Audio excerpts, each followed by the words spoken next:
কি দিছেন? আতপ চালের ভাত দিছি, ধান দিছি, গুঁড়া দিছি, কাপড় দিছি, এগুলো সব দিয়ে আবার বানাইয়া দিই। এখন কি পানি দিবেন খালি? পানি দিই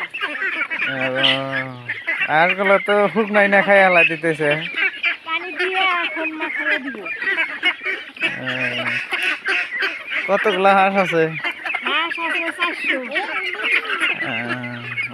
ডিমের নাকি সব ছোট হাঁস? ডিম আছে, ছোট হাঁস আছে। তাহলে দর্শকদের উদ্দেশ্যে কিছু বলেন। দর্শকদের উদ্দেশ্যে একটাই যে ফার্ম করে যদি কেউ খাওয়া চায় তাহলে ফার্ম করে খাওয়া হবে। আর সবাই বলেন চ্যানেলটা সাবস্ক্রাইব করে দেবনি, ফেসবুকে দেখলে ফলো করে দিবার কোন।